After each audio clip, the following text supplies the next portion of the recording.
इस आदमी की 100 से ज्यादा बहनें हैं, लेकिन कोई भी उसके पास नहीं आना चाहती।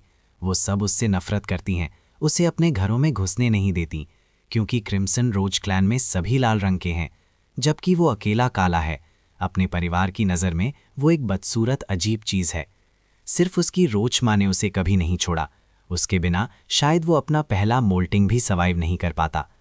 बैम्बू का असली प्लैनेट गैलेक्सी में था, एक सेमी मार्शल सिविलाइजेशन। शिप एक स्पेस टाइम टर्बुलेंस में फंस गया और जब उसे होश आया तो उसने देखा कि वो इस प्रिमिटिव प्लैनेट पर एक रोज के रूप में पैदा हुआ है। अब मुझे क्या करना चाहिए?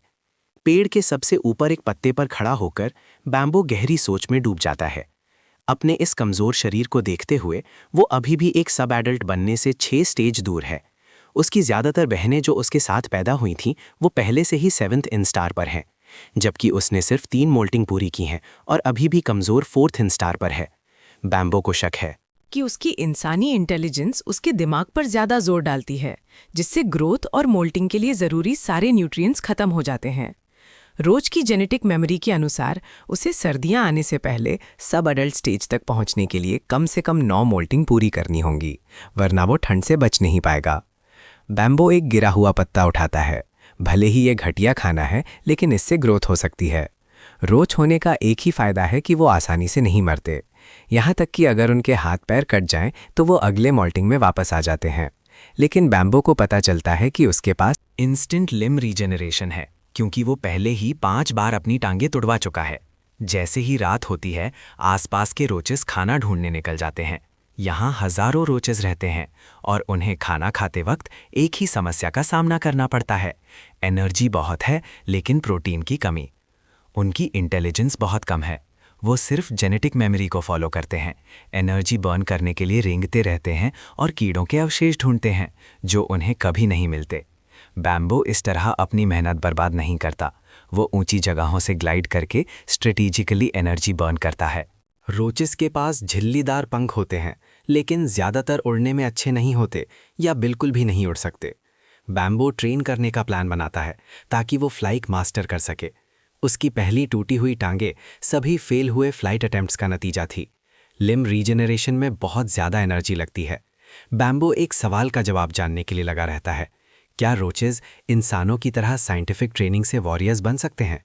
अपनी तीसरी मोल्टिंग से मिली जेनेटिक मेमोरी से पता चलता है बैम्बो की असली प्रजाति द क्रिम्सन रोच क्लैन, जो एक ब्रांच है स्काईफायर रोच ट्राइब की। इस क्लैन में क्रिम्सन रोच वॉरियर्स हैं जो पूरे जंगल पर राज करते हैं। लेकिन बैम्बू सोचता है, क्या रोच वॉरियर्स पैदाइशी फॉर्स बींग्स होते हैं या वो इवॉल्व होकर बनते हैं? खाना ढूंढने से वापस आने के बाद बैम्बू अपने बिल में जाता है और चबाने के लिए एक मोटा सा पत्ता उठाता है। इतने सारे क्लैन मेंबर्स के होते हुए बाहर कभी भी मीट नहीं मिलता। वो अब सिर्फ पत्तों से अपना पेट भर सकता है। अचानक 2 एंटीना छोटे से एंट्रेंस से अंदर आते हैं, हिलते हुए और फेरोमोन्स छोड़ते हुए। मीट खाओ, एक्साइटमेंट से भरे सिंपल टूटे फूटे मैसेजेस। बैम्बो खुश हो जाता है, पत्ता छोड़ देता है और तेजी से बाहर निकलता है। एंट्रेंस पर एक लंबे शरीर वाला रोज खड़ा है। उसके 2 आगे के पैरों में कहीं से तोड़ा हुआ मीट का टुकड़ा है, जिसे वो बैम्बो को एक खजाने की तरह दे रही है। उसकी माँ के शरीर का रंग फीका पड़ चुका है। उसका शरीर अब बूढ़ा हो रहा है। उसकी जिंदगी खत्म होने वाली है। रोचेस के 2 रिप्रोडक्टिव तरीके होते हैं, पार्थिनोजेनेसिस और सेक्सुअल रिप्रोडक्शन। सिर्फ सेक्सुअल रिप्रोडक्शन से ही मेल रोचेस पैदा होने का छोटा सा चांस होता है। यहाँ जो सैकड़ों रोचेस हैं वो सब उसकी बेटियां हैं। बैम्बो उसका इकलौता बेटा है। क्रिम्सन रोच क्लैन की सुंदरता के हिसाब से लाल रंग ही खूबसूरत है। बैम्बो एक अजीब है। अपने पहले मोल्टिंग के बाद उसका शेल गहरे भूरे रंग का हो गया। दूसरे क्लैन मेंबर्स के लिए वो एक बदसूरत चीज़ है। उसकी सारी बहनें उससे नफरत करती हैं और उसके साथ रहने से मना करती हैं। सिर्फ उसकी रोच माँ ने उसे कभी नहीं छोड़ा। वो उसका पूरा ख्याल रखती है। लगभग 1 महीने पहले उसकी माँ रात में मीट के 2 वनीला थी, जिससे उसने अपनी तीसरी मोल्टिंग टाइम से पहले पूरी कर ली। बैम्बो बिना रुके संतुष्टि से चबाते हुए सोचता है, इतने मोटे मसल फाइबर्स किसी बड़े जीव के होंगे, ये कहाँ से आया? पिछली बार किस्मत से मिल गया था, एक चांस एनकाउंटर, लेकिन इस बार क्या? मदर रोज प्यार से अपना एंटीना हिलाती है, बैम्बो के एंटीना को छूकर अपनी खुशी जताती है। मीट और वो मुड़ती है और तेजी से चली जाती है। बैम्बो को अचानक एक आइडिया आता है। वो जल्दी से अपना एंटीना हिलाता है। साथ रुको, मारो पीछे मुड़ती है और कंफ्यूजन में एंटीना हिलाते हुए बैम्बो को देखती है। चलो। 7 माँ के एंटीना खतरे का सिग्नल देते हैं। वो बिना डरे सिग्नल देता रहता है। 7 माँ कुछ देर खड़ी सोचती है और फिर आखिरकार बनबो को साथ आने देती है। छोटे रोचेस के लिए ये काफ़ी लंबा सफ़र है। माँ अपनी एनर्जी वापस लाने के लिए कई बार रुककर सड़े हुए पत्ते खाती है, फिर आगे बढ़ती रहती है जब तक रात नहीं हो जाती और आखिरकार पहाड़ की धूप वाली तरफ पहुंच जाती है। बनबो आगे झाड़ियों की तरफ अट्रैक्ट होता है। वो ज़रूर रास्पबेरी की झाड़ियाँ होंगी जिन पर रास्पबेरी लगे हैं। ये फोर्स प्लांट्स हैं। बाम्बो उन्हें तुरंत पहचान लेता है। रास्पबेरीज के पास एक विशाल रोज जिसका शरीर चमकदार लाल है, आराम से एक आधे खाए हुए सांप के शरीर से एक हिस्सा काटता है, उसकी खाल निकालता है और फेंक देता है। आसपास के रोचेस तुरंत उस पर टूट पड़ते हैं, बचे हुए टुकड़ों के लिए लड़ते हुए। ये वही क्रिम्सन रोज क्लैन का वॉरियर है जिसका जिक्र जेनेटिक मेमोरी में है। क्लैन के वॉरियर्स जेनेटिक इवोल्यूशन के लिए फोर्स का इस्तेमाल करना जानते हैं, या शायद ये उन प्रजाति की जेनेटिक पोटेंशियल है। बाम्बो हैरान होकर देखता है। मदर रोज पास में एक और बड़े कंकाल की तरफ तेजी से जाती है। बाम्बो होश में आता है और ध्यान से देखता है। एक बड़े जीव का अधूरा कंकाल एक छोटे पहाड़ जैसा लग रहा है जिसके चारों तरफ रोचेस खाने के लिए लड़ रहे हैं। बाम्बो क्रिम्सन रोच वॉरियर को देखता है। अपने हाथ में मीट के कुछ टुकड़े खाने के बाद वो उसे आराम से फेंक देता है, जिससे वहां इंतजार कर रहे रोचेस में अफरा तफरी मच जाती है। क्रिम्सन वॉरियर के आसपास का एरिया खाली है, सिवाय कुछ पौधों के जो सभी फोर्स प्लांट्स हैं। फोर्स रिच एरियाज में आम पौधों के जेनेटिक म्यूटेशन से फोर्स प्लांट बनने का बहुत कम चांस होता है। फोर्स प्लांट्स रिप्रोड्यूस नहीं कर सकते। हर एक यूनिवर्स में एक यूनिक अस्तित्व है। कार्बन बेस्ड प्लांट लाइफ का सबसे ऊंचा लेवल। इंसानी टेक्नोलॉजी भी इस म्यूटेशन की संभावना को बदल नहीं सकती या उन्हें रिप्रोड्यूस नहीं कर सकती। बाम्बो को विश्वास नहीं होता कि इस प्रिमिटिव प्लैनेट पर रोचेस वो कर सकते हैं जो इंसान नहीं कर सकते। उसको हैरानी इस बात की है कि ये सारे फोर्स प्लांट्स आए कहाँ से। क्या इस प्लैनेट पर फोर्स प्लांट्स पैदा होने की संभावना ज्यादा है। ज्यादा जानने के लिए उसे बड़ा होना होगा और ज्यादा जेनेटिक मेमोरीज को जगाना होगा। अपने साइज के हिसाब से बाम्बो अंदाजा लगाता है कि क्रिम्सन वॉरियर लगभग 1 मीटर लंबा है। सोलर सिस्टम के तीसरे प्लैनेट पर तो ये कई लड़कियों को डरा देगा। वो सोचता है कि दूसरे क्लैन वॉरियर्स का साइज और कॉम्बैट पावर क्या होगी। फोर्स प्लांट्स उगाना और जेनेटिक एवोल्यूशन के लिए फोर्स अब्जॉर्ब करना जानने का मतलब है अनंत संभावनाएं। यहाँ जरूर बहुत शक्तिशाली जीव होंगे। सोच में डूबा हुआ बाम्बो सिर्फ जमीन से सदे हुए पत्ते खा सकता है। वो मीट के लिए कम्पीट करने के लिए बहुत कमज़ोर है। माँ सफलता से एक मीट का टुकड़ा छीन लेती है और खुशी से बाम्बो के पास आती है। उसके एंटीना धीरे से उसके सर पर थपथपाते हैं, खुशी जताते हुए। खाओ, जल्दी खाओ। इस पल बाम्बो सबसे ज़्यादा ग्रोथ चाहता है ताकि वो जल्द से जल्द लार्वल स्टेज से निकल सके।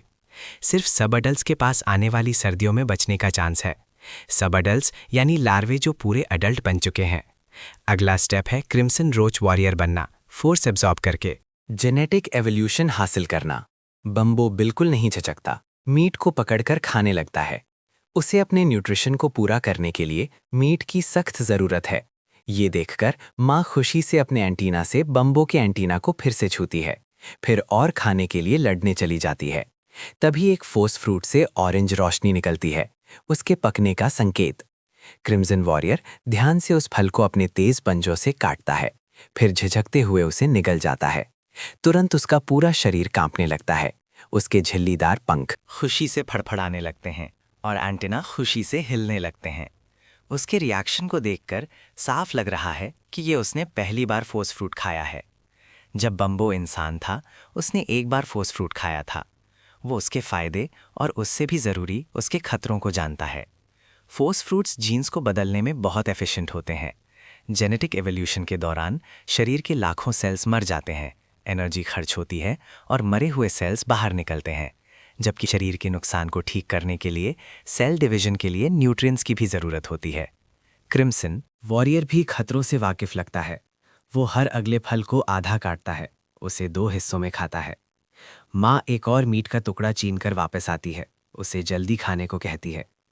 इस प्रिमिटिव सोसाइटी में ताकत ही जीने का एकमात्र रास्ता है। लाश के आसपास इतने सारे रोचेस के होते हुए मीट मिलना बहुत मुश्किल है। सुबह होने तक माँ ने सिर्फ 5 ट्रिप ही लगाए। अलग अलग साइज के 5 मीट के टुकड़े खाने के बाद बैंबो को आखिरकार नींद आने लगती है, जो इस बात का संकेत है कि मोल्टिंग होने वाली है। इस समय क्रिम्सन वॉरियर ने पके हुए रास्पबेरी के एक फल को छोड़कर सब खा लिए हैं। फिर भी थोड़ी देर झिझकने के बाद वो उस फल को लात मारकर दूर कर देता है। पास में इंतजार कर रहे कुछ अडल्ट रोचेस तुरंत उस पर झपट पड़ते हैं, उसके लिए लड़ने लगते हैं। कुछ तो एक दूसरे को काट भी रहे हैं। बाम्बो जानता है कि ये इतना सिंपल नहीं है। हो सकता है क्रिम्सन वॉरियर एक एक्सपेरिमेंट कर रहा हो। उसने फोर्स फ्रूट की जेनेटिक एवोल्यूशन को बढ़ाने की क्षमता को महसूस किया है। वो ये जानना चाहता है कि क्या फोर्स फ्रूट्स आम रोचस को उनकी सीमा तोड़ने और उसके जैसे जीव बनने में मदद कर सकते हैं। नतीजा तुरंत सामने आता है। रास्पबेरी खाने वाला रोच आधा ही खा पाता है कि उसके 6 पैर कमजोर हो जाते हैं और वो गिर जाता है। लेकिन रोच की कम इंटेलिजेंस इस सिचुएशन को समझ नहीं पाती। वो रास्पबेरी के लिए लड़ने आगे बढ़ते हैं। जो उसे खाता है वो भी मर जाता है। थोड़ी देर बाद देख रहे रोचेस कंफर्म करते हैं कि दोनों मर चुके हैं और बिना सोचे उनकी लाशों को खाने के लिए टूट करते हैं। लेकिन फोर्स फ्रूट की एनर्जी बहुत ज़्यादा है। एक पूरा झुंड रोचेस का तड़प कर मर जाता है। बनबो के पास खड़ी माँ रोचेस की लाशों को देखती है और खाने के लिए उनकी तरफ भागने लगती है।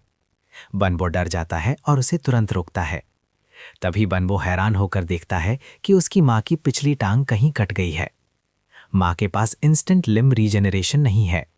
वो पहले से ही 19th इंस्टार अडल्ट है और अब मोल्टिंग के जरिए अपने पैर वापस नहीं उगा सकती। अपने बूढ़े शरीर के साथ मिलाकर उसका इस सर्दी में बचना पहले ही मुश्किल था। इस चोट ने चीजों को और खराब कर दिया है। बैम्बू को बुरा और दुख महसूस होता है।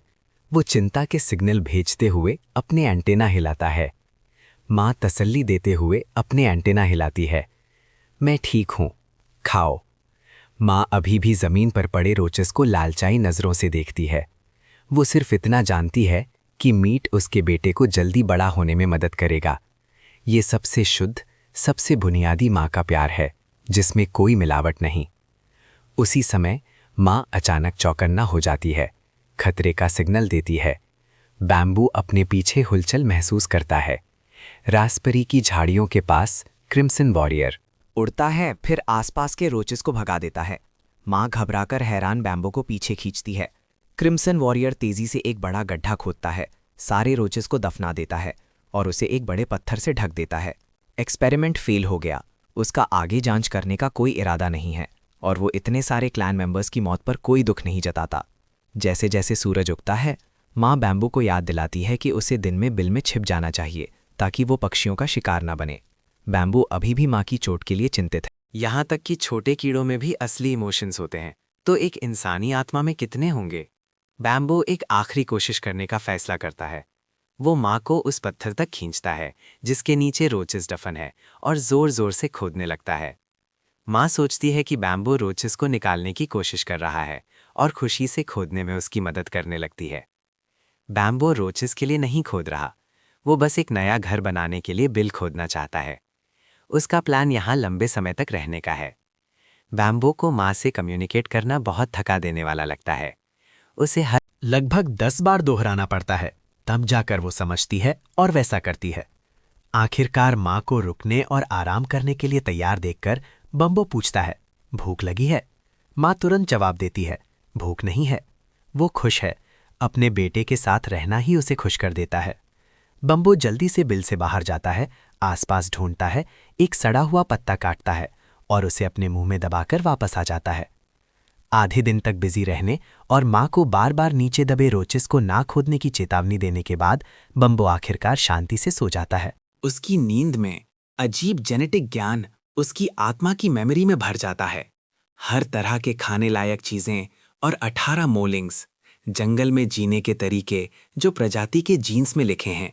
हर मोल्टिंग और ग्रोथ के साथ ये रिपीट होता है और वो सो जाता है। मोल्टिंग पूरा 1 दिन चलती है। जब वो उठता है तो देखता है कि बिल सड़े हुए पत्तों की एक मोटी परत से ढका है। शायद जब वो सो रहा था तब माँ लाई होगी। माँ कहीं नहीं मिल रही थी।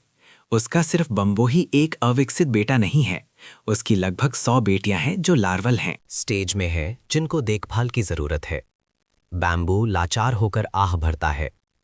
रोच कम्युनिकेशन के लिए फेरोमोन लैंग्वेज इतनी सीमित है कि वो फोर्स फ्रूट्स के असर को समझा नहीं सकता। अगर वो समझा भी पाता तो माँ समझ नहीं पाती। बैम्बू पत्ते का एक छोटा टुकड़ा खाता है, फिर अपनी उतरी हुई खाल चबाने लगता है। क्रिम्सन वॉरियर को रास्पबेरी खाते हुए देखकर बैम्बू ये नतीजा निकालता है कि ये फोर्स फ्रूट्स सेल की शक्ति को बढ़ा सकते हैं, यानी जेनेटिक लेवल पर लाइफ बढ़ा सकते हैं। आम रोचेस फोर्स फ्रूट्स को सीधे नहीं खा सकते। छोटी सी मात्रा भी उन्हें मार देगी, क्योंकि वो फोर्स के सेल्यूलर बदलाव को सह नहीं सकते।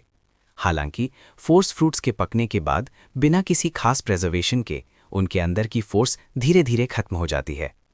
मरे हुए रोचेस ने जरूर फ्रूट को आगे डाइल्यूट कर दिया होगा। बैम्बू ने यहाँ रहने का फैसला इसलिए किया क्योंकि खत्म हो रही फोर्स एक कमजोर रेडिएशन फील्ड बनाती है, जिसमें हल्की जेनेटिक मॉडिफिकेशन की क्षमता होती है। इस लेवल का मॉडिफिकेशन आम रोज की सहन शक्ति के अंदर है और शायद थोड़ा सा रिवर्स कर सकता है माँ की बढ़ती उम्र को, जिससे वो इस सर्दी में बच सकती। बदकिस्मती से माँ बनबो के इरादे नहीं समझ सकती और अपनी प्रवृत्ति से उस पहाड़ पर लौट जाती है जहाँ उसकी बेटियां इकट्ठा होती हैं। इसका असर लगभग 1 दिन तक रहना चाहिए। क्या मुझे उसे वापस लाना चाहिए? बनबो बिल से बाहर निकलकर बाहर की सिचुएशन देखता है। क्रिम्सन वॉरियर ने एक और सांप का शिकार किया है। ऐसा लगता है उसे सांप खाना बहुत पसंद है। हजारों अडल्ट रोचेस एक घेरा बना लेते हैं। जब भी सांप की खाल या बचे हुए टुकड़े मीट के फेंके जाते हैं, वो तुरंत उन पर टूट पड़ते हैं। बैम्बू महसूस कर सकता है कि वॉरियर जानबूझकर ज़्यादा मीट फेंक रहा है ताकि कमज़ोरों को खिला सके, इस उम्मीद में कि उसके जैसे और वॉरियर्स क्लैन से निकलेंगे। सुबह जल्दी हो जाती है। जैसे ही बैम्बू माँ को ढूंढने की तैयारी करता है, वो खुद ही लौट आती है। बैम्बू माँ से बिल में खाने और आराम करने को कहता है। सांप का मीट बहुत कम है। माँ जानती है कि वो जवान एडल्ट से कम्पीट नहीं कर सकती। आराम करते हुए माँ कुछ पत्ते खाने लगती है, लेकिन जल्द ही बेचैन हो जाती है और मिट्टी खोदने लगती है। वो नीचे दफन 20 से ज्यादा रोचेस के बारे में नहीं भूली है। बैम्बू माँ को रोकता है, लगातार खतरे के फेरोमोन्स छोड़ता है। माँ अपना एंटेना हिलाती है, कंफ्यूजन का इशारा करती है। बैम्बू चिंतित हो जाता है। माँ आखिरकार खोदना छोड़ देती है और जाने के लिए मुड़ती है। बैम्बू उसे रोकता है, सिग्नल देता रहता है। माँ फिर से कंफ्यूज हो जाती है। थोड़ी देर बेचैनी के बाद माँ आखिरकार मान जाती है और बिल में आराम करने के लिए रुक जाती है। बैम्बू को डर है कि वो सांप के मीट के लिए लड़ने भाग जाएगी। अगर उसे फिर से चोट लगी तो उसे कोई नहीं बचा पाएगा। वो बस बिल का रास्ता रोक देता है। जब माँ शांत हो जाती है तो वो रोचेस को खोदने या खाना ढूंढने के लिए जाना बंद कर देती है। वो सुबह तक चुपचाप आराम करती है। घाव भर गया है। खुशकिस्मती से इन्फेक्शन का कोई निशान नहीं है। ध्यान से देखने पर माँ का शेल अभी भी फीका और बेदाग है। कोई सुधार नहीं दिख रहा। बैम्बू का दिल डूब जाता है। रास्पबेरी का सेल अजीब बनाने वाला असर सीमित है। ये बुढ़ापे को पलट नहीं सकता। इसका कोई इलाज नहीं। बैम्बू देखता रहता है और पता लगाता है। क्रिम्सन वॉरियर शाम को निकलता है, शिकार के लिए पहाड़ों के नीचे विशाल जंगल में घुस जाता है। जब वो लौटता है तो इस पहाड़ के आम रोचेस धीरे धीरे निकलते हैं, सभी मजबूत अडल्ट्स। बैम्बू सांप के मीट के लिए कम्पीट करने का ख्याल पूरी तरह छोड़ देता है और पत्थर के नीचे बिल में खोदने के लिए लौट जाता है। ये देखकर माँ खुशी से अपना एंटेना हिलाती है और बिल से मिट्टी बाहर निकालने में मदद करती है। आखिरकार वो मिट्टी में दबे हुए रोचेस में निकाल लेते हैं। बैम्बू को हल्का सा एहसास होता है कि फोर्स के कमजोर निशान अभी भी लाशों पर हैं, लेकिन उसे यकीन नहीं कि उसका शरीर इसे संभाल पाएगा या नहीं। बैम्बू देखने के लिए एक को बाहर फेंकता है। जब देखता है कि रोचेस को कुछ नहीं हुआ तो बैम्बू उन्हें खाने लगता है। बैम्बू माँ को खाने के लिए कहता है। माँ भी उसी तरह एंटीना हिलाकर उसे कहती है, लेकिन बैम्बू खा नहीं पाता। इसके बजाय वो एक लाश को बाहर खींचता है। उसका प्लान है कि वो एक्स्ट्रा खाना दूसरे पहाड़ पर रह रही माँ के पास ले जाएगा। जेनेटिक मेमोरी के अनुसार खतरनाक सर्दियां आ रही हैं। कमजोर रोचेस, लार्वे और बुजुर्ग एडल्ट्स सब ठंड से मर जाएंगे। इस साल माँ के आखिरी अंडे से पैदा हुए जवान रोचेस सिर्फ तीसरे या चौथे इंस्टार पर हैं। उन्हें बढ़ने के लिए मीट की सख्त ज़रूरत है। बैम्बू के पास अपनी अनगिनत बहनों के जीने की परवाह करने की एनर्जी नहीं है। वो बस चाहता है कि जिस माँ ने उसकी परवाह की वो और ज़्यादा जिए। 6 या 7 बार कहने के बाद माँ आखिरकार खाना शुरू करती है जब तक उसकी ताकत वापस नहीं आ जाती। वो अभी भी अपनी बेटियों के लिए खाना ले जाने पर जोर देती है। बैम्बू लाचार और बेबस महसूस करता है, बिल्कुल। उदास है और उसे अब नहीं रोकता। वो माँ को लाश को खींच कर ले जाते हुए देखता है जब तक वो गायब नहीं हो जाती। उसकी हाल ही की ऑब्जर्वेशन से फोर्स फ्रूट्स का असर माँ के बूढ़े शरीर पर कोई खास सुधार नहीं दिखा रहा है। बुढ़ापा और मौत प्रकृति का नियम है। यहाँ तक कि एडवांस टेक्नोलॉजी वाली इंसानी सभ्यता भी इसे पलट नहीं सकती। वो बस एक मामूली रोज का लार्वा है। अब जबरदस्ती क्यों करना, बेहतर है प्रकृति को अपना काम करने दें। और इस तरह 5 दिन तक लगातार खाने और ट्रेनिंग के बाद बैम्बो अपनी 5वीं मोल्टिंग तक पहुंच जाता है। अगले दिन तक बैम्बो अपनी 5वीं मोल्टिंग पूरी कर लेता है। माँ ने इस दौरान कई और चक्कर लगाए। अब जमीन के नीचे सिर्फ एक रोज बचा है, बिना मीट के सिर्फ सड़े हुए पत्तों पर जीना। हर इंस्टार की ग्रोथ का टाइम डबल हो जाएगा, लगभग 10 दिन। इसका मतलब है कि सब एडल्ट स्टेज तक पहुंचने में और 40 दिन लगेंगे। आम रोज की कॉम्बैट पावर 0 होने के साथ कोई शिकार करने की क्षमता नहीं और अडल्ट रोचेस से खाने के लिए कम्पीट करने में असमर्थ। वो क्या कर सकता है? बम्बो 2 विकल्पों के बारे में सोचता है। पहला है फोर्स फ्रूट्स का इस्तेमाल करना। रोचेस उनके लिए इंस्टिंक्टिवली लड़ेंगे, जिससे काहे मारे जाएंगे। दूसरा विकल्प है जगह बदलना, पहाड़ों में भटककर उन कीड़ों को ढूंढना जो पतझड़ की ठंडी रातों को सह नहीं पाते और जमकर मर जाते हैं। पहला तरीका सुरक्षित और प्रभावी है, लेकिन बहुत क्रूर है, नैतिक सिद्धांतों का उल्लंघन करता है। दूसरे में जोखिम है, उसका शिकार सांप या चूहे कर सकते हैं। काफी सोच विचार के बाद बाम्बो आखिरकार पहला तरीका चुनता है। आखिरकार यहाँ करोड़ों रोचेस हैं और इस तरह पहले तरीके का इस्तेमाल करके बाम्बो बहुत सारे रोचेस जमा कर लेता है। क्रिम्सन वॉरियर मान लेता है कि पकी हुई रास्पबेरीज अपने आप गिरी हैं, जिसने अनजान क्लैनमेट्स को खाने के लिए आकर्षित किया। वो इसे हल्के में लेता है। बैम्बो एक सूखी डाली पर बैठकर नीचे से आ रही कमज़ोर फोर्स का शांति से आनंद लेता है, जो उसके शरीर को बदल रही है। एक ही अफसोस है कि माँ की हालत में ज़रा भी सुधार नहीं है। सुबह होती है और पत्ते पीले होने लगते हैं। एक समय का चहकता पहाड़ शांत हो जाता है। सिर्फ 2 रोचेस, एक बड़ा और एक छोटा, अभी भी एक्टिव हैं। क्रिम्सन वॉरियर कम शिकार करता है और ज़्यादा देर तक दूर रहता है। हर बार कभी कभी वो 2 या 3 दिन के लिए हिरण और जंगली सुअर जैसे बड़े गर्म खून वाले जानवरों का शिकार करने जाता है। क्योंकि वो सिर्फ कुछ हिस्से ही वापस लाता है, इसलिए शायद वो दूसरे वॉरियर्स के साथ शिकार कर रहा है। क्रिम्सन वॉरियर देखता है कि ये कमज़ोर क्लैनमेट सर्दी में भी एक्टिव रह सकता है और काफ़ी हैरान होता है। इसीलिए हर बार वो एक्टिवली ताज़े मीट का एक बड़ा टुकड़ा काटकर बैम्बो के बिल के एंट्रेंस पर छोड़ देता है। बदले में बैम्बो पत्ते इकट्ठा करके मिट्टी को ढीला करता है और फोर्स प्लांट्स को खाद देता है। क्रिम्सन वॉरियर बैम्बो के दिमाग में चल रहे जटिल विचारों को समझ नहीं पाता और उसके अजीब व्यवहार का मकसद भी नहीं समझता। हालांकि वो उसे रोकता नहीं है। जंगल की सर्दी शांत है, लेकिन शांतिपूर्ण नहीं।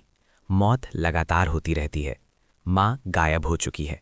बैम्बू ने दूर दूर तक ढूंढा, लेकिन उसे नहीं ढूंढ पाया। सर्दी में रोचेस गर्मी के लिए एक साथ इकट्ठा होते हैं, लेकिन ये ज़्यादा प्रभावी नहीं है। 100 में से 1 से भी कम बच पाते हैं। बचने वाले मरे हुओं को खा जाते हैं, जिससे उन्हें या तो तेज़ी से बढ़ने या तेज़ी से प्रजनन करने के लिए पोषक तत्व मिलते हैं। यही वजह है कि क्रिम्सन रोज क्लैन इतनी तेज़ी से वापसी करता है, फोर्स को एब्जॉर्ब करके 19th मोल्टिंग पूरी करता है। सिर्फ वही क्रिम्सन रोचेस जो सर्दी और गर्मी की परीक्षाओं से गुजरे हैं, कॉस्मिक फोर्स को महसूस कर सकते हैं और क्रिम्सन वॉरियर्स बन सकते हैं। दिन में एनर्जी बचाने के लिए आराम करो, रात में शरीर को ट्रेन करने के लिए एक्टिव रहो। एनर्जी भरपूर रखने के लिए सिर्फ ढेर सारा मीट खाओ। एक क्रिम्सन वॉरियर बनो। बसंत की गरज ने सोते हुए बैम्बो को जगा दिया। उसकी 18th मोल्टिंग पूरी होने वाली थी, लेकिन रुक गई। बाम्बो चट्टानों की दीवार पर बने निशानों को देखता है। उनमें से 30 का मतलब है 150 दिन प्लस 64 दिन, जो उसने पड़ोसी पहाड़ पर रहने के बाद यहाँ गुजारे। उसने एक झुलसाती गर्मी का आधा मौसम, एक पूरा उदास पतझड़ और एक सुनसान मौत भरी सर्दी का अनुभव किया है। बाम्बो अपने हल्के भूरे शेल को भावुक होकर देखता है। आखिरकार 19th इंस्टार। हर मोल्टिंग उसके शरीर में हल्की संरचनात्मक बदलाव लाती है। 10 से ज़्यादा बार के बाद बाम्बो का लुक मेल क्रिम्सन रोचेस से काफ़ी अलग है। वो सोचता है कि उसकी उड़ने की क्षमता कैसी है। जो चीज़ बैम्बो को ज़्यादा चिंतित करती है वो है मेमोरी का एक नया हिस्सा। क्रिम्सन वॉरियर बनने पर पहला लाइफ सीड एक झाड़ी का बीज होना चाहिए। ये इससे संबंधित है कि क्रिम्सन वॉरियर बनने के बाद कैसे बढ़ना जारी रखा जाए, हालांकि ये साफ नहीं है। जहां तक लाइफ सीड्स की बात है, बैम्बू को शक है कि वो फोर्स प्लांट से जुड़े हैं। बैम्बू ने जो उम्मीद नहीं की थी वो ये है कि इस प्लैनेट पर इतने सारे फोर्स प्लांट्स हैं कि असल में एक विकल्प है। जब बैम्बू इंसान था तो उसका परिवार अमीर था, लेकिन उनके पास भी सिर्फ एक ही फोर्स पट था। बसंत आ गया है, लेकिन क्रिम्सन वॉरियर कहीं नहीं मिल रहा। खतरे के बिना निडर पक्षी पहाड़ पर खाना ढूंढने आते हैं। वो मेरे सोने से पहले ही चला गया था। समय गिनते हुए 5 दिन से ज़्यादा हो गए हैं। क्या उसके साथ कुछ हो गया है? बाम्बो अंदाज़ा लगाता है कि क्रिम्सन वॉरियर शिकार पर गया है, लेकिन उसकी मौत की चिंता करता है। एक शक्तिशाली रक्षक के बिना कोई सुरक्षा नहीं है। बिल छोड़ने पर उसकी जान किसी भी पल खतरे में पड़ सकती है। और 5 दिन का इंतज़ार, अभी भी वापस नहीं आया और आसपास से कोई दूसरा क्रिम्सन वॉरियर भी नहीं पहुंचा। हाय, क्रिम्सन वॉरियर 10 दिन से ज़्यादा से गायब है। बैम्बो पूरी तरह से उम्मीद छोड़ देता है और जीने के दबाव में आत्मनिर्भरता के बारे में सोचता है। शिकार करते समय बैम्बो गलती से एक और कमज़ोर कीड़े को ढूंढ लेता है जिसका वो शिकार कर सकता है। लॉन्ग हॉर्न बीटल के लार्वे, मोटे चीज़ें जिनकी कॉम्बैट एबिलिटी 0 है। एक को मारने से पूरे दिन का खाना मिल जाता है। बैम्बू बस पहाड़ पर लौटना बंद कर देता है और एक घुमक्कड़ जीवन शुरू करता है। वो दिन में और रात के शुरू में आराम करने के लिए पेड़ के खोखले हिस्सों में छिप जाता है, फिर सुबह होने से पहले लार्वे ढूंढने के लिए निकलता है। बैम्बू देखता है कि रात में सफ़र कर रहे क्लैनमेट्स का कई बार शिकार हो रहा है और यहाँ तक कि एक लिंक्स या शायद एक चीता को भी देखता है। विशाल बिल्ली जैसे शिकारी। आम रोचेस इस जंगल की फूड चेन में सबसे नीचे हैं। सुरक्षा के बिना वो सिर्फ शिकार हैं। थड़ थड़ थड़। बैम्बू की नींद टूट जाती है। वो अपना एंटेना हिलाता है, गंध से पहचानता है कि कोई पक्षी उसके दरवाजे पर चोंच मार रहा है। बैम्बू सावधानी से बाहर झांकता है। अचानक एक कठोर तेज चोंच बिजली की तरह हमला करती है। बैम्बू भी उतनी ही तेजी से जवाब देता है, अपने आगे के पंजे घुमाता है। तेज नोक चोंच से टकराती है। डरा हुआ बम्बो तेजी से पेड़ के खोखले हिस्से में पीछे हट जाता है। 12 सेंटीमीटर पर बम्बो आम अडल्ट रोचेस से बहुत ज्यादा मजबूत है, लेकिन बाहर के वुडपेकर के मुकाबले उसका कोई मुकाबला नहीं। तना असल में चोंच से छिड़ गया है। पक्षी की जीभ उसकी लोकेशन को आसानी से एहसास कर रही है। बम्बो अपने आगे के पैर को घुमाते हुए पीछे हटता है और भी तेजी से वार करता है, जिससे 2 घाव हो जाते हैं। वुडपेकर गुस्से में चीखता है, फिर जोर से चोंच मारना जारी रखता है। तने पर हमला करता है। बैम्बो का घर तोड़ने पर तुले हुए। बैम्बो बाहर देखता है, अभी भी रोशनी है। वो पूरी तरह से रिलैक्स हो जाता है। 2 छेद करने में ही काफी समय लग गया है। इस पूरे तने के हिस्से को तोड़ना नामुमकिन है। थोड़ी देर काम करने के बाद वुडपेकर अचानक एक डाली पर उछलता है और जोर से आवाज लगाता है। एक और वुडपेकर उड़कर आ जाता है। दोनों पक्षी डाली पर छोटे छोटे इशारे करते हैं, फिर काम पर लग जाते हैं। मदद! अब ये सच में मेरे पीछे पड़ गए हैं। 2 वुडपेकर्स मिलकर दाने को जरूर तोड़ सकते हैं, फिर छिपने के लिए कोई जगह नहीं बचेगी। काफी सोचने के बाद सिर्फ एक ही नतीजा निकला, मौत निश्चित है। मेरी आत्मा मेटल को रेडिएशन से म्यूटेट हुई थी। क्या इस मौत के बाद मैं फिर से जन्म लूंगा?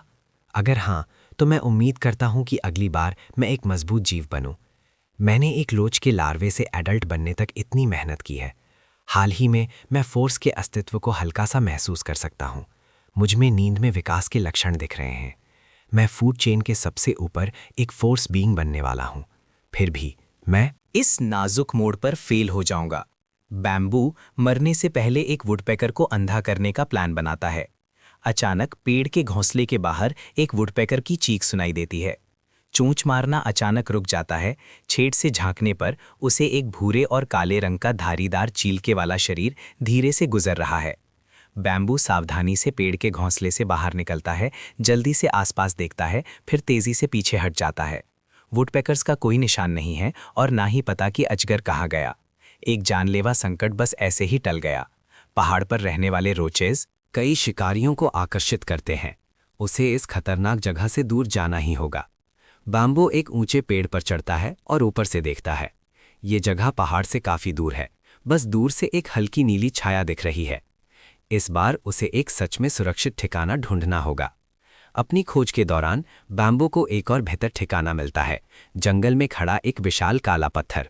बैम्बू आसपास का जायजा लेता है। पत्थर के पास घास का एक छोटा सा टुकड़ा है और पास में घने प्राचीन पेड़ हैं। यहाँ जरूर उसे कमजोर काय के कीड़े होंगे, खाने की चिंता करने की जरूरत नहीं है। 19th मोल्टिंग आम जीवन से फोर्स बीइंग बनने का बदलाव है।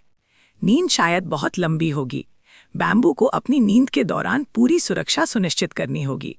इस विशाल खुदाई के प्रोजेक्ट में लगभग आधा महीना लग जाता है। आखिरकार सुरक्षित ठिकाना तैयार है। बैम्बू और नहीं रुक सकता। वो सबसे गहरी गुफा में लेट जाता है और गहरी नींद में सो जाता है। जमीन हिला देने वाली गरज। जमीन खुद कांपती हुई महसूस हो रही है। मैं बैम्बू हूँ, इंसान रोच, स्काईफायर रोच ट्राइब, क्रिम्सन रोच क्लैन का। लगभग अपनी प्रवृत्ति से वो गुफा में रखे पत्ते चबाने लगता है। सारे जमा किए हुए पत्ते खाने के बाद उसे आखिरकार बेहतर महसूस होता है। उसकी एनर्जी वापस आ गई, होश थोड़ा सा लौटा। गरज ने मुझे जगा दिया, वरना मैं हमेशा के लिए मौत तक सोता रहता। अपनी स्थिति को समझना, सिचुएशन को सुलझाने में काफ़ी मानसिक मेहनत लगती है, जिससे सिर में तेज दर्द होता है। समय बीत चुका है, पता नहीं कितना। सोने से पहले बैम्बो ने खास तौर पर 3 लॉन्गहॉर्न बीटल के लार्वे का शिकार किया था। अब वो सड़ चुके हैं और अनफाफुंडी लाग गई है, बिल्कुल खाने लायक नहीं है। तापमान के आधार पर बैम्बो लगभग कंफर्म करता है कि उसकी 19वीं मोल्टिंग की नींद 1 महीने से ज़्यादा चली, सीधे सर्दी से गर्मी में, बिना किसी तकनीकी सहायता के। जेनेटिक एवोल्यूशन बहुत खतरनाक हो जाता है। हर मोल्टिंग एक जिंदगी और मौत की परीक्षा है। अगर गरज की आवाज़ उसे ना जगाती तो वो ज़रूर गर्मियों की बारिश में डूब जाता। इस मोल्टिंग से उसका शरीर का साइज़ लगभग 15 सेंटीमीटर हो गया। उसे कई नई क्रिम्सन रोच क्लैन की जेनेटिक मेमोरीज भी मिली। बैम्बो ध्यान से सोचता है। 2 कैटेगरीज में आती हैं, कल्टीवेशन और सर्वाइवल। बैम्बू के पुराने इंसानी ज्ञान और समझ के साथ वो अभी भी ये तय नहीं कर सकता कि क्रिम्सन रोच की ग्रोथ को कल्टीवेशन कहा जा सकता है या नहीं। ये एक ऐसी विकास की विधि है जिसके बारे में उसने कभी नहीं सुना। जब आम रोचेस फोर्स बीइंग्स में बदलते हैं तो उनके अंदर एक नया अंग उगता है, जिसे लाइफ सीड पाउच कहते हैं। लाइफ सीड पाउच के अंदर एक आम पौधे के बीज को पोषण देकर वो आम बीज एक फोर्स प्लांट के बीज में बदल जाता है, जिसे लाइफ सीड कहते हैं। फोर्स प्लांट्स जो क्रिम्सन वॉरियर्स ने उगाए थे, बैम्बो ने देखा था, वो लाइफ सीड्स हैं। प्राकृतिक रूप से नहीं, बल्कि लाइफ सीड पाउच द्वारा पोषित किए गए। इस जागी हुई जेनेटिक मेमोरी ने कई पुरानी पहेलियों को सुलझा दिया। लाइफ सीड्स फोर्स को एब्जॉर्ब करते हैं, कुछ हिस्सा अपने विकास के लिए इस्तेमाल करते हैं और बाकी अपने कल्टीवेटर को वापस देते हैं। इसीलिए क्रिम्सन वॉरियर्स जो बैम्बू ने देखे थे, उन्हें कभी ट्रेन करने की ज़रूरत नहीं पड़ी। असल में वो लगातार फोर्स एब्जॉर्ब कर रहे हैं। जेनेटिक मेमोरीज में सर्वाइवल का ज्ञान और भी जटिल है, ज़्यादातर धुंधला है। उदाहरण के लिए, बैम्बो के बिल के एंट्रेंस पर जो घास है उसे नेटल टेल ग्रास कहते हैं। गर्मियों के अंत में और पतझड़ की शुरुआत में ये बीज पैदा करती है, जिन्हें नेटल ग्रास सीड्स कहते हैं। बैम्बू के पास में चींटियों के पड़ोसियों का एक कॉलोनी है, जिसे बिग हेडेड हार्वेस्टर एंट्स कहते हैं। उन्हें नेटल ग्रास सीड्स पसंद हैं और वो कृषि करने वाले कीड़ों में से हैं। बसंत में वो अपने घोंसले के पास बीज लगाते हैं और यहाँ तक कि घास फूस हटाना और खाद डालना भी जानते हैं। जब नेटल ग्रास सीड्स पक जाते हैं तो वो उन्हें ताड़ते, सुखाते, ठीक करते और स्टोर करते हैं। जेनेटिक मेमोरी के अनुसार चींटियां ना तो स्वादिष्ट हैं और ना ही उनसे पंगा लेना आसान है। बिग हेडेड हार्वेस्टर आंट्स का घोंसला भी बारिश से प्रभावित हुआ था। वो अपने स्टोर किए हुए नेटल ग्रास के बीजों को सुखाने के लिए बाहर निकाल रहे हैं। बैम्बू चोर बनने का फैसला करता है। वो एक नेटल बीज निगल जाता है जो उसे पसंद आया, उड़ान भरता है, चक्कर लगाता है और आखिरकार चुपके से अपने बिल में वापस आ जाता है। बिग हेडेड एंट्स गुस्से में अपने अंटीना हिलाते हैं। सैकड़ों साथी मुंह खोलकर बाहर निकलते हैं, लेकिन आखिरकार बैम्बू के घर के पास आने की हिम्मत नहीं करते। वो दिखने में खतरनाक लगते हैं, लेकिन असल में ये छोटे बच्चे काफ़ी क्यूट हैं। आज बैम्बू साफ महसूस करता है कि उसका दिमाग पहले से कहीं ज्यादा साफ है। जटिल सोच से अब वो ओवरलोड वाला असर नहीं होता। पर्यावरण को समझने की शक्ति एक लेवल बढ़ गई है। कंपाउंड आंखों से दुनिया को देखना, रंग और भी साफ हैं, चित्र और भी तेज। अब जाकर वो एक सच्चा फोर्स बीइंग बना है। और इसके साथ ही रोज के शरीर की कमी का पता चलता है, आश्चर्यजनक रूप से भयानक। फोर्स को चैनल करने के लिए इंसानों जैसी मेरिडियंस नहीं है। यूनिवर्स में कई जीव हैं जो बिना कल्टीवेशन के बहुत शक्तिशाली हैं। इंसानी सोच से गुमराह हो गया था। क्या इस प्लैनेट के रोचेस सच में कमजोर हैं? अभी फैसला करना जल्दी होगा। सिद्धांतिक रूप से कॉस्मिक फोर्स का इस्तेमाल करके जीन्स को बदलने की क्षमता का मतलब है अनंत विकास की संभावना। तथाकथित कमजोरी सिर्फ सही विकास का रास्ता ना मिलना है। लेकिन रोज की शुरुआत सच में बहुत नीचे से है, बिल्कुल जीरो, फूड चेन के सबसे नीचे। मेरी प्राथमिकता अब मजबूत बनना है। मैं हमेशा डर में नहीं रह सकता। हर कदम ध्यान से रखना, बड़े जीवों द्वारा शिकार किए जाने से डरना। जबरदस्ती खुद को सांत्वना देता है और थोड़ा बेहतर महसूस करता है। इवोल्यूशन के बाद उसके आगे के पैर ज्यादा विकसित हो गए हैं। हर 3 नोकों में एक एक्स्ट्रा सेगमेंट आ गया है जो पतले, लचीले और ब्लेड जैसे तेज हो गए हैं। झिल्लीदार पंखों की संरचना थोड़ी बदल गई है, हिमोप्टेरी मधुमक्खियों जैसी, जिससे उड़ने की क्षमता में गुणात्मक वृद्धि हुई है। बैम्बू को पता चलता है कि उसकी इच्छा इवोल्यूशन की दिशा को प्रभावित करती है। इवोल्यूशन से पहले एक कॉन्सेप्ट होने पर वो पता है कि इवोल्यूशन के बाद के बदलाव वास्तव में उस कॉन्सेप्ट की तरफ जाते हैं। जेनेटिक मेमोरी दिखाती है कि प्लैनेट पर सभी रोच वॉरियर की ग्रोथ के 6 स्टेजेस हैं। बैम्बो अब लेवल 1 जूनियर वॉरियर है। जेनेटिक मेमोरी बताती है कि जूनियर वॉरियर्स को क्लैन के बुजुर्गों की सुरक्षा में तेजी से बढ़ना चाहिए। सिर्फ एक अल्टीमेट वॉरियर बनने के बाद ही अपना इलाका चुनने और स्वतंत्र रूप से जीने के लिए निकलना चाहिए। बैम्बो का बुजुर्ग वो क्रिम्सन वॉरियर था जो दुर्भाग्यवश रहस्यमयी तरीके से मर गया। जूनियर वॉरियर्स सिर्फ छोटे कीड़ों का शिकार करके खा सकते हैं, अभी भी फूड चेन के सबसे नीचे। बैम्बो किस समय विकास के चरम पर है, जिसमें बहुत ज़्यादा खाने की ज़रूरत है।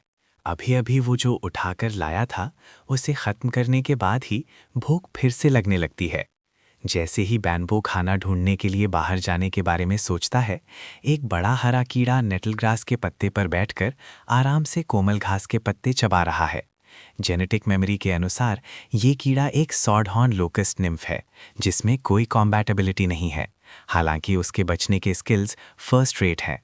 बैम्बो आसपास देखता है, कंफर्म करता है कि कोई और शक्तिशाली शिकारी नहीं है और चुपके से पास जाता है। अगले ही पल बैम्बो एंगल कैलकुलेट करता है। अचानक जमीन से उछलता है, बैलेंस खोता है, अपने पंख फैलाता है और एक पल में निशाने पर जा लगता है। उसका बाया आगे का पंजा स्वॉर्ड हॉर्न लोकस्ट निम्फ के पीठ के कवच को छेद देता है, शेल को तोड़कर उसे कसकर पकड़ लेता है। उसका दाया आगे का पैर कंपाउंड आई की तरफ वार करता है। शोर बहुत ज्यादा है। पास के लगभग 10 स्वॉर्ड हॉर्न लोकस्ट निम्फ चौंक जाते हैं, घबराहट में इधर उधर कूदने लगते हैं और इस तरह जीवन एक रूटीन में ढल जाता है। बैम्बू हर दिन सुबह और दोपहर में बाहर जाता है। 2 निम्फ्स को 2 बार पकड़ना खाने के लिए काफी है। बचा हुआ पिछले पैर का मीट सुखाकर स्टोर कर लिया जाता है, बाकी उसके आंटी पड़ोसियों को दे दिया जाता है। जल्दी ही 1 महीना बीत जाता है। मैं अपनी दूसरी मोल्टिंग से गुजरता हूँ, लेवल 2 जूनियर वॉरियर बन जाता हूँ। शरीर की लंबाई 18 तक पहुंच जाती है, ताकत थोड़ी बढ़ जाती है, लेकिन बदलाव ज्यादा नहीं होता।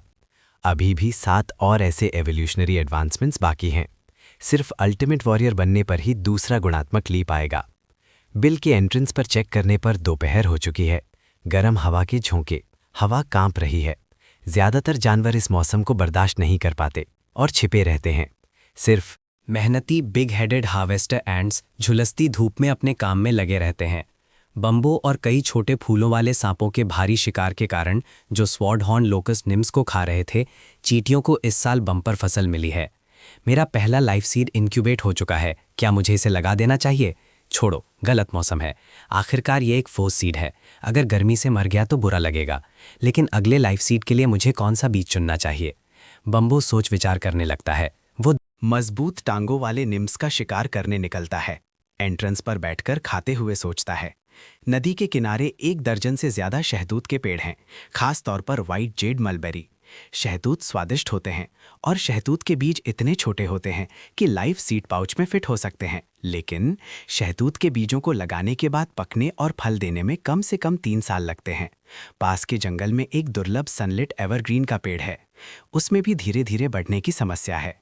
लाल रास्पबेरी सबसे अच्छा विकल्प हैं, लेकिन फल सिर्फ पतझड़ के अंत में पकते हैं। जब रोच वॉरियर्स अपने लाइफ सीड पाउचेज में लाइफ सीड्स को पोषण देते हैं, तो इसमें शामिल ज्ञान काफी जटिल होता है। हर लाइफ सीड का चुनाव भविष्य के एवोल्यूशनरी शोध को प्रभावित करता है। बम्बो निकल पड़ता है। दोपहर की सुरक्षित गर्मी का फायदा उठाकर नदी के पास जाता है। कई चक्कर लगाकर वो 1 दर्जन से ज़्यादा शहतूत तोड़ता है और उन्हें बिग हेडेड हार्वेस्टर एंट्स के घोंसले के एंट्रेंस पर गिरा देता है। ये बिग हेडेड एंट्स बिल्कुल भी नखरे नहीं करते और उन पर टूट पड़ते हैं। वो तेज़ी से शहतूत का गूदा खा जाते हैं, अंदर के बीज इकट्ठा करते हैं और उन्हें धूप में सुखाने के लिए रख देते हैं। नेटल ग्रास के खेत की देखभाल करते हुए जीवन आरामदायक और सुखद है। एक और धूप वाला दिन। ओस जल्दी सूख जाती है। बिग हेडेड हार्वेस्टर एंट्स व्यस्तता से बीजों को सुखाने के लिए बाहर निकलते हैं। जैसे ही नमी थोड़ी कम होती है, आधे सुबह की और धूप उन्हें पूरी तरह सुखा देगी। बैम्बू स्केड्यूल के अनुसार बाहर निकलता है। दूर एक घास के पत्ते पर खड़ा होकर देखता है, ध्यान से तुलना करता है।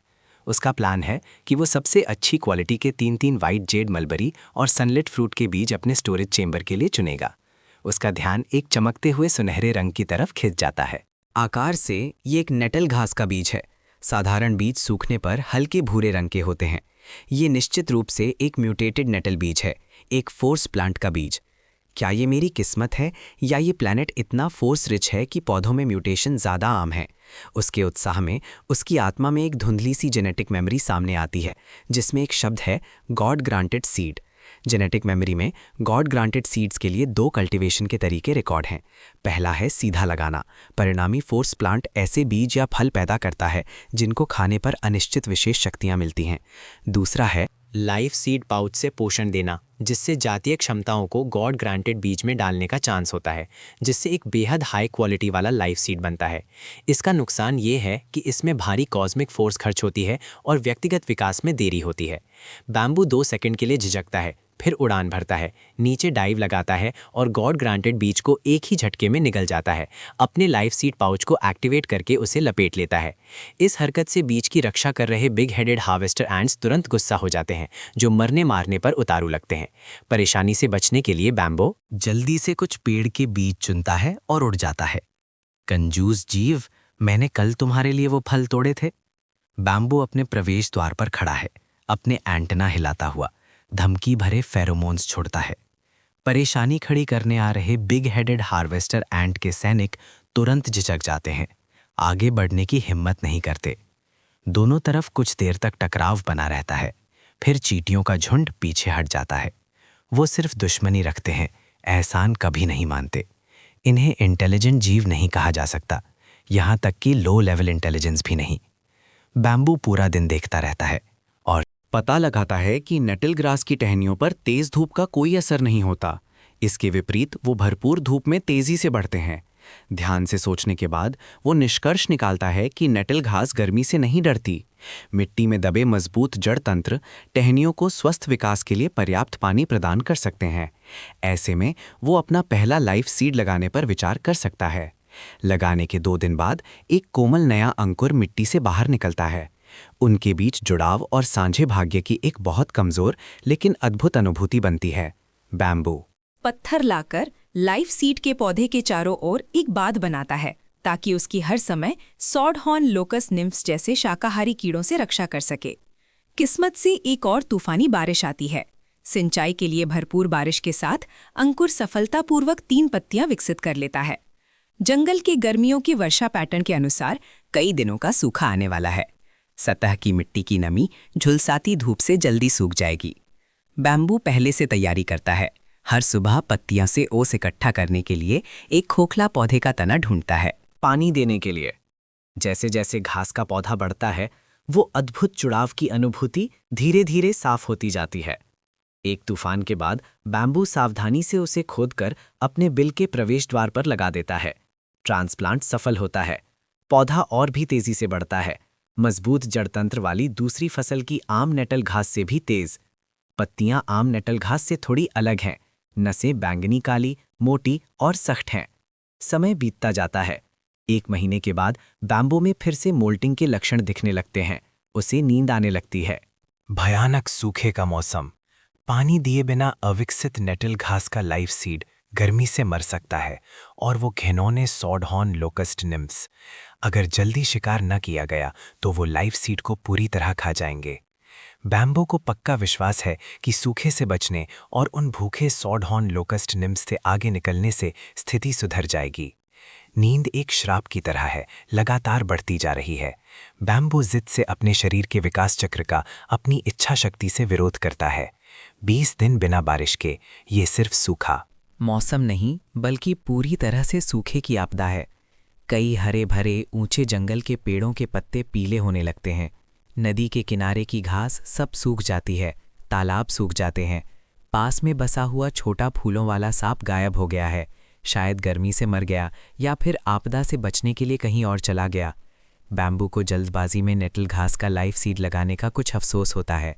अब सिंचाई के लिए पानी नहीं मिल रहा, यहाँ तक कि लाइफ सीड की पक्की पत्तियां भी पीली होने लगी हैं। आधी सूखी नई पत्तियों का विकास रुक गया है। बैम्बू के पास कोई और विकल्प नहीं है, वो सिर्फ मेहनत से कई शाखाएं खींचकर झुलसती धूप को रोकने के लिए एक साधारण छाया बनाता है। ये बचेगा या नहीं, ये किस्मत पर निर्भर है। बैम्बू और नहीं रुक सकता, वो अपने घोंसले में गहरा घुस जाता है और सो जाता है। नींद में गॉड ग्रांटेड सीड्स के बारे में विशाल जेनेटिक जानकारी जागती है, जो उसकी आत्मा की मेमोरी में छप जाती है। गॉड ग्रांटेड सीड से पोषित लाइफ सीड्स आम बीजों से पोषित लाइफ सीड से बहुत अलग होते हैं। उनके विकास के लिए भारी मात्रा में फोर्स एब्जॉर्ब करने की ज़रूरत होती है, इसीलिए उन्हें फोर्स रिच स्थानों पर लगाना चाहिए। सबसे अच्छा तरीका है जमीन के नीचे पत्थर दफनाना ताकि वो तेजी से बढ़ सके। जूनियर वॉरियर्स को गॉड ग्रांटेड सीड्स को लाइफ सीड्स के रूप में नहीं चुनना चाहिए, क्योंकि एवोल्यूशनरी नींद व्यक्तिगत विकास और लाइफ सीड पोषण दोनों के लिए महत्वपूर्ण है। गॉड ग्रांटेड सीड्स भारी फोर्स खर्च करते हैं, जिससे देरी होती है। इतना ज़रूरी ज्ञान ये पहले क्यों नहीं जागा? उठने पर होश धुंधला, शरीर कमज़ोर, पहले एवोल्यूशनरी बदलाव से भी कमज़ोर। वो फिर से मौत के किनारे से घूमा, किस्मत से वो फिर से बच गया है। लंबे समय से छूटी हुई नम हवा। बैम्बू पहले महसूस करता है कि उसकी नींद के दौरान सूखा बीत गया है। घोंसले में लगे कुछ पत्ते खाकर थोड़ी देर आराम करके ताकत वापस पाने के बाद वो ऊपर सूखे स्टोरेज चेंबर में चढ़ता है। अच्छा, 2 असफलताओं के बाद तीसरी कोशिश सफल रही। काले पत्थर के अंदर बना स्टोरेज चेंबर नमी से प्रभावित नहीं हुआ था। सूखा हुआ मीट अच्छी तरह से सुरक्षित है। अब एक लेवल 3 जूनियर वॉरियर, उसका शरीर फिर से हल्का बदलाव दिखाता है। धीरे धीरे उस लड़ाई के लिए सर्वोत्तम रूप के करीब आ रहा है जो उसने सोचा था। वो थूकता है। एक बैंगनी सुनहरा बीज जो अंधेरे में हल्का बैंगनी चमक रहा है। ये नया पोषित गॉड ग्रांटेड बीज है, उसका दूसरा लाइफ सीड। इस मोल्टिंग की नींद लगभग 1 महीने चली, सीधे गर्मियों के बीच से पतझड़ की शुरुआत तक। बिल के प्रवेश द्वार पर एक 3 मीटर ऊंचा हरा घास का पौधा हवा और बारिश में धीरे से झूम रहा है, खास तौर पर ऊपर का हल्का बैंगनी फूल जो धुंधले में कमजोर बैंगनी रोशनी फैला रहा है। नेटल घास का लाइफ सीड। ये ना सिर्फ सूखे से बच गया बल्कि एक अकल्पनीय ऊंचाई तक बढ़ गया है और उस पर फूल भी आ गए हैं। जब वो हैरान होकर देखता है, एक हल्की सी फोर्स बैम्बो के शरीर में समा जाती है। नेटल ग्रास लाइफ सीड ने बहुत ज़्यादा फोर्स जमा कर ली है और उसे छोड़ने की ज़रूरत है, जिसे वो लगभग बैम्बो को ट्रांसफ़र कर रहा है। बैम्बो की वर्तमान अवशोषण क्षमता सीमित है। उसका शेल हल्की बैंगनी रोशनी छोड़ता है। जैसे ही ये फोर्स अंदर आती है, सिर्फ एक छोटा सा हिस्सा सेल्स द्वारा एब्जॉर्ब होता है, ज़्यादातर प्रकृति में वापस चला जाता है। अब मेरा स्वतंत्र फोर्स अवशोषण दर सिर्फ व्यक्तिगत विकास के लिए पर्याप्त है। जैसा कि उम्मीद थी, लेवल 4 तक पहुंचने के लिए एक लाइफ सीड की सहायता की ज़रूरत है। पर पहाड़ पर उस क्रिम्सन वॉरियर के लगभग 1 दर्जन पेड़ के पौधे बचे हैं, साथ ही एक रास्पबेरी की झाड़ी जिस पर फल लगने लगे हैं। रास्पबेरी लगभग 1 महीने में पक जानी चाहिए, तब उन्हें तोड़ना देर नहीं होगी। अब वो तीसरा लाइफ सीड पोषित कर सकता है, व्हाइट जीड मलबेरी और सनलिट फ्रूट। बैम्बू ध्यान से विचार करता है और सनलिट फ्रूट को प्राथमिकता देने का फैसला करता है। रोजाना शिकार में ज़्यादा समय नहीं लगता। ज़्यादातर समय वो बिल के प्रवेश द्वार पर आराम से बैठा रहता है, नेटल लाइफ सीड की देखभाल करता है, खाना पचाता है और कॉस्मिक फोर्स को एब्जॉर्ब करता है, अपने विकास को महसूस करता है। बैम्बो अभी भी इस निष्क्रिय विकास प्रणाली का आदी नहीं है, जो उसकी इच्छा के नियंत्रण से परे है। अपने पूरे शरीर को खोजने पर रोज के रूप में सच में कोई मेरिडियंस नहीं है। काफ़ी कष्टदायक सोच के बाद बैम्बो को आखिरकार एक दिन ज्ञान प्राप्त होता है। वो मेरिडियंस ना होने पर अटका हुआ था। मेरिडियंस के मूल उद्देश्य को नज़रअंदाज करते हुए इंसानी मेरिडियंस स्टोर और चैनल करते हैं, जबकि रोज का खून कॉस्मिक फोर्स को पूरी तरह से समा सकता है और छोड़ सकता है। मूल रूप से मेरिडियंस जैसी ही स्टोरेज और चैनलिंग क्षमताओं का मालिक है। फर्क यह है कि रोज का खून अनियंत्रित रूप से पूरे शरीर में अपने आप सर्कुलेट होता है और स्टोर की हुई फोर्स बिना नियंत्रण के अपने आप निकलती है। बैम्बो की सोच बदलती है। उसके सामने एक दरवाज़ा खुल जाता है। रक्त प्रवाह को नियंत्रित करना मेरिडियन कल्टीवेशन के बराबर है। इंसान निश्चित रूप से अपने रक्त प्रवाह को नियंत्रित नहीं कर सकते, लेकिन रोचेस शायद कर सकते हैं। इंसानों के पास सिर्फ एक दिल होता है, जबकि रोचेस के पास छाती और पेट में 3 बड़े दिल होते हैं और शरीर की नसों में खास तौर पर गैंग्लियन जंक्शंस पर कई छोटे दिल होते हैं। बड़े और छोटे दिल मिलकर रक्त प्रवाह को पंप करते हैं। बम्बो का आइडिया सरल है। शरीर के अंदर अलग अलग आकार की अनगिनत रक्त वाहिकाएं हैं। भले ही वो अव्यवस्थित लगती हैं, लेकिन उनका एक साफ पैटर्न होता है। अगर वो सभी दिलों के धड़कने और रुकने को नियंत्रित कर सकता है, तो वो शरीर में रक्त प्रवाह को निर्देशित कर सकता है, जो फोर्स सर्कुलेशन और कल्टीवेशन को निर्देशित करने के बराबर है। इसका क्रियान्वयन बेहद मुश्किल है। क्या दिल की गति शारीरिक स्थितियों और हार्मोनल उत्तेजना से नियंत्रित होती है, ना कि इच्छा से। दिशा मिलने के बाद आगे एक विशाल खोज का प्रोजेक्ट है। अपने दिल की धड़कन में बदलाव को महसूस करते हुए हर तरह की हरकतें करने के लिए अपना दिमाग लगाता है। बम्बो अलग अलग जोरदार हरकतों से मांसपेशियों और रक्त वाहिकाओं को उत्तेजित करता है। साथ ही बदलाव को महसूस करने के लिए मानसिक शक्ति का इस्तेमाल करता है। धीरे धीरे पता लगाता है कि उसके छोटे से शरीर में वास्तव में है क्या। यहाँ कई छिपी हुई रक्त वाहिकाएं और दिल हैं। इन छिपी हुई नसों में उत्कृष्ट लचक होती है, आमतौर पर सिकुड़कर छोटे फाइबर्स बन जाती हैं, जो मसल फाइबर की हरकत में कोई बाधा नहीं डालती। मांसपेशियों, रक्त वाहिकाओं और कंकाल संरचनाओं की जटिलता कल्पना से परे है, इंसानी शरीरों से कहीं ज्यादा। बैम्बू ने शुरू में सोचा था कि वो आसानी से इसके अनुरूप कल्टीवेशन के तरीके बना सकता है, लेकिन पता चला कि चीज़ें कल्पना से कहीं ज्यादा जटिल थीं। तकनीक बनाना खोज और निष्कर्ष की एक जटिल प्रक्रिया है।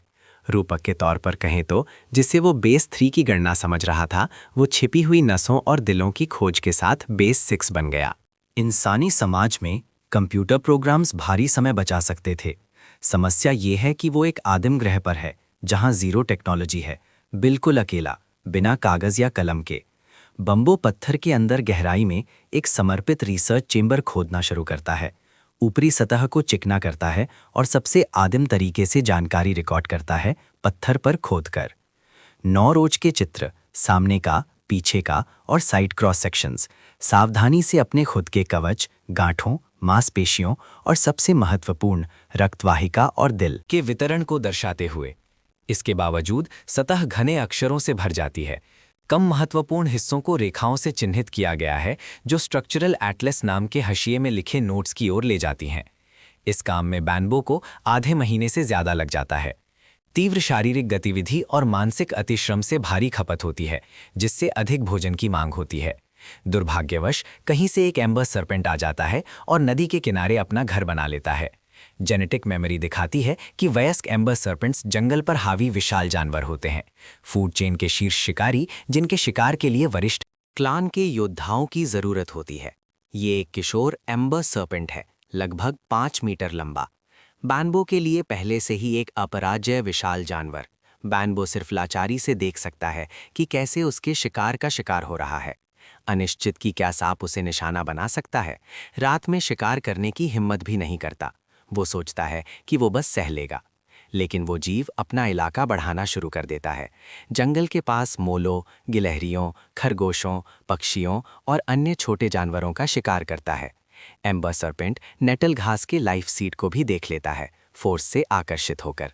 पौधे से निकलने वाली औरा और किसी समय अपनी धूप सेकने की जगह काले पत्थर के ऊपर से बम्बो के घोंसले के प्रवेश द्वार पर ले आता है। हर सुबह वो बिना चूके रेंगता हुआ आता, लाइफ सीड के पास कुंडली मारकर बैठ जाता, दोपहर तक नहीं जाता। बम्बो का धैर्य जवाब दे जाता है। ना सिर्फ उसका प्रवेश द्वार रोज ब्लॉक होता है, बल्कि सांप उस लाइफ सीड पर भी नजर रखता है, जिसे उसने इतनी मेहनत से उगाया है। बम्बो को उसे मारने का कोई तरीका नहीं सूझ रहा। उसकी जागी हुई जेनेटिक मेमोरी में कई जहरीले जीव रिकॉर्ड हैं, लेकिन दुर्भाग्यवश बम्बो को पास में कोई नहीं मिलता। उसे एक छोटा सा चपटा कीड़ा मिलता है, जिसे स्टिंक बीटल कहते हैं, जिसका नाम उसके चमकदार रंग बिरंगे कवच पर बिल्कुल फिट बैठता है।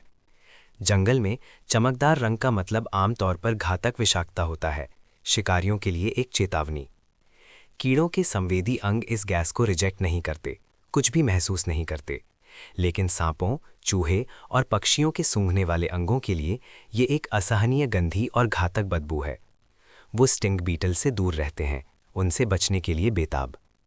बैम्बो एम्बर सर्पेंट को भगाने के लिए स्टिंक बीटल की गंध का इस्तेमाल करने का फैसला करता है। दिन वो एक स्टिंक बीटल पकड़ता है, उसके जहर को लाइफ सीड के चारों ओर एक घेरे में निचोड़ता है। सांप की लपलपाती जीभ अजीब गंध को तेजी से पहचान लेती है। वो हिचकता है, काफी देर तक चक्कर लगाता है, लेकिन आखिरकार लाइफ सीड के पास नहीं जाता। बम्बो चुपके से देखता है, कंफर्म करता है कि तरीका काम कर रहा है। मन ही मन खुश होता है और घेरा बढ़ाने का फैसला करता है। एक दोपहर में बम्बो एक ही बार में लगभग 100 स्टिंक बीटल्स का शिकार करता है। काले पत्थर और नेटल के खेत के आसपास के इलाके को स्टिंक बीटल की बदबू से भीगे पत्थरों से ढक देता है। घातक बदबू हवा में आराम से फैल जाती है। अगले दिन सुबह एम्बर सरपेंट दूर से दिखाई देता है, इधर उधर रेंगता हुआ, एक रास्ता ढूंढता हुआ, लेकिन बदबू उस पर हावी हो जाती है। आखिरकार वो दूर एक सुनहरे बारिश के पेड़ के नीचे कुंडली मार लेता है, सिर झुकाए, मुंह सख्ती से बंद, बिल्कुल निराश दिख रहा है। एक अजगर की कांटेदार जीभ उसका सबसे महत्वपूर्ण संवेदी अंग है। गंध के प्रति अत्यंत संवेदनशील एम्बर सरपेंट इस गंध को बर्दाश्त नहीं कर सकता, फिर भी स्वाभाविक रूप से घास के बीजों को नहीं छोड़ सकता। पहले कुछ दिन अनिच्छा से घेरे में घूमता रहता है, एक रास्ता ढूंढता है, पास आने की कोशिश करता है। कई दिनों की बेकार कोशिशों के बाद आखिरकार वो हार मान लेता है। अजगर के भगाए जाने के बाद बम्बो कल्टीवेशन शुरू करता है, फोर्स को महसूस करने की कोशिश करता है। दूसरे चेंबर में रिकॉर्ड खोदते समय वो उसे जल्दी से भर देता है। पूरे 53 डायग्राम्स, हर एक के साथ संक्षेप में टेक्स्ट जिसका नाम है फाउंडेशनल मूवमेंट एटलस। हर दिन उसे बहुत व्यस्त रखता है। फिर भी अकेले रहते हुए इस कीड़े को अकेलापन महसूस नहीं होता। समय व्यस्तता में अनजाने में बीत जाता है और एवोल्यूशनरी स्टेट फिर से आ जाता है, इस बार और भी तेजी से।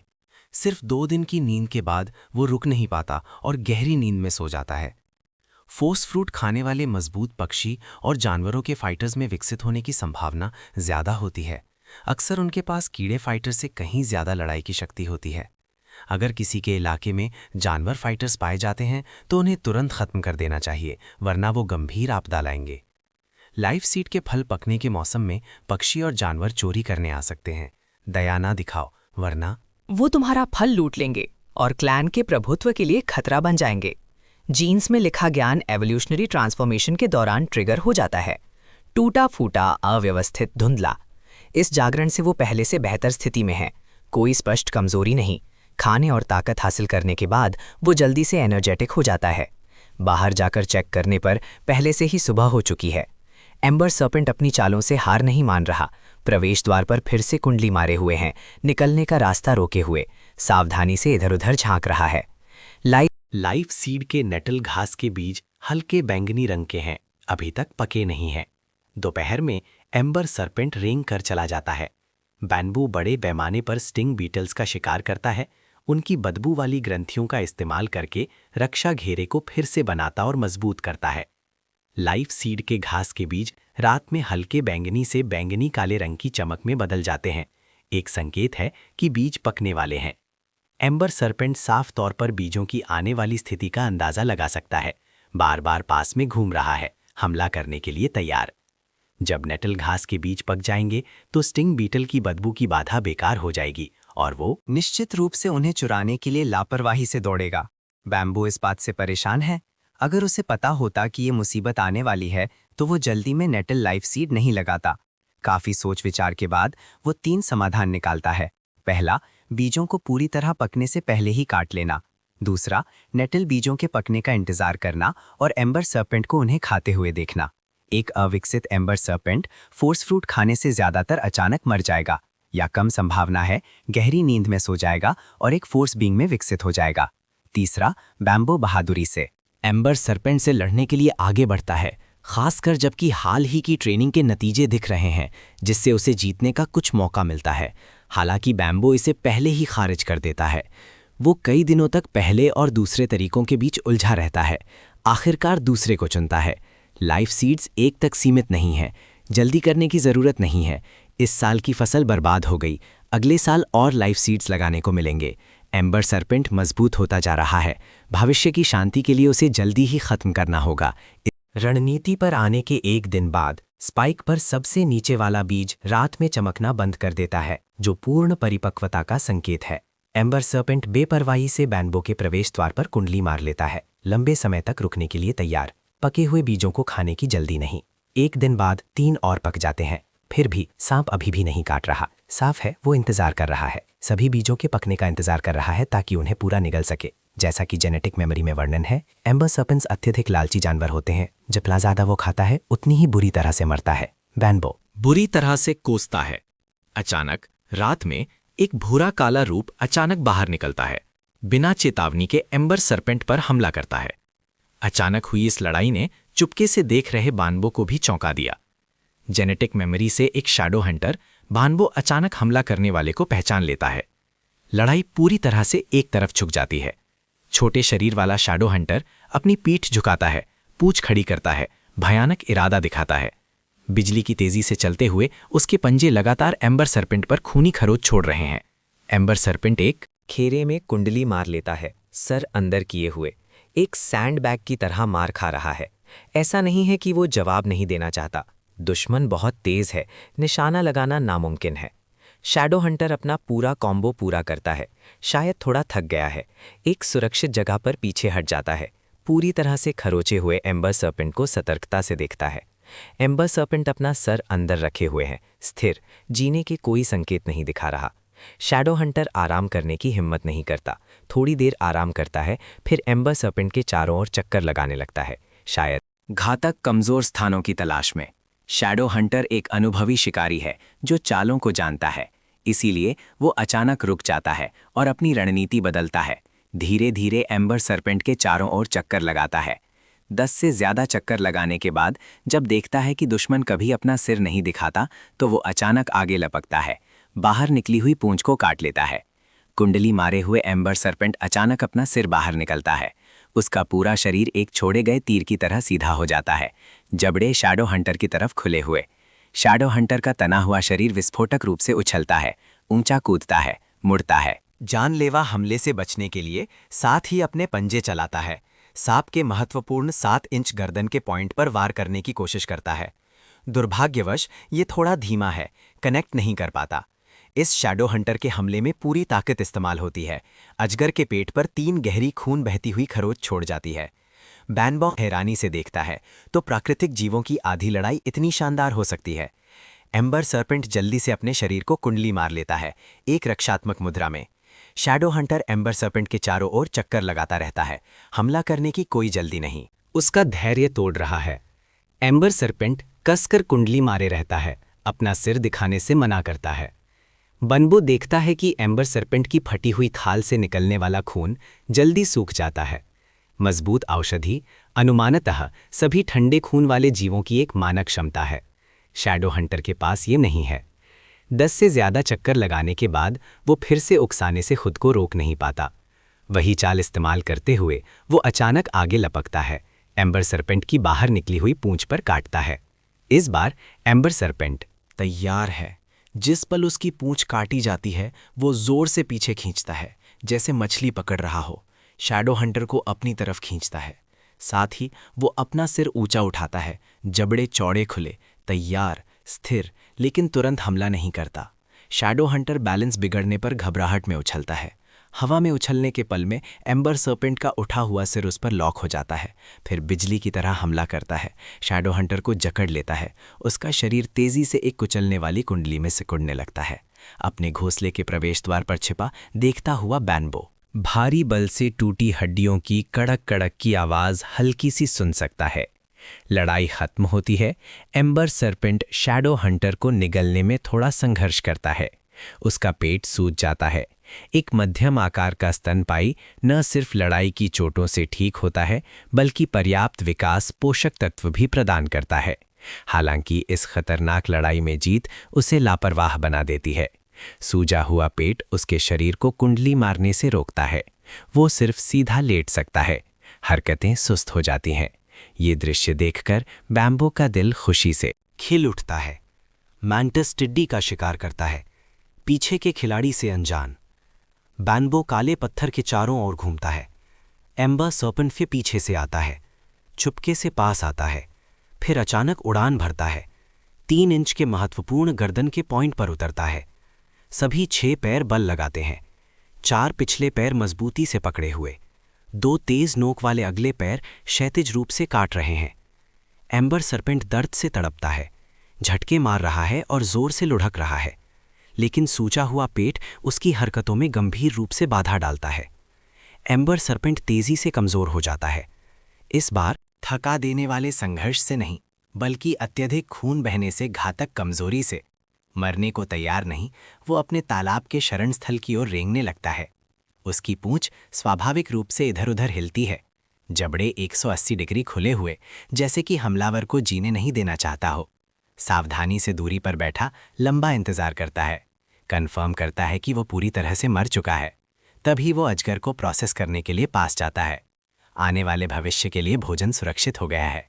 रक्षा घेरे को मजबूत करने के बाद बैम्बो कैरन पके हुए नेटल बीजों को काटता है जो लाइफ सीड ने पैदा किए थे। उन्हें अस्थायी रूप से अपने घोंसले में स्टोर करता है। खूनी गंध पास के जायंट जॉ हार्वेस्टर एंट्स के 2 कॉलोनीज को आकर्षित करती है, जो अपने खेत का काम नेटल बीजों की कटाई छोड़ देते हैं, लंबी कतारें बनाते हैं, अंतहीन थकावट के बिना मीट काटने और धोने में। जायंट जॉ हार्वेस्टर एंट्स को भी मीट पसंद है। प्रोटीन रानी के अंडे देने की गति को बढ़ाता है, कॉलोनी में लार्वे के विकास को तेज करता है और नवजात श्रमिक मजबूत होते हैं। दोपहर तक बैम्बो आराम नहीं करता।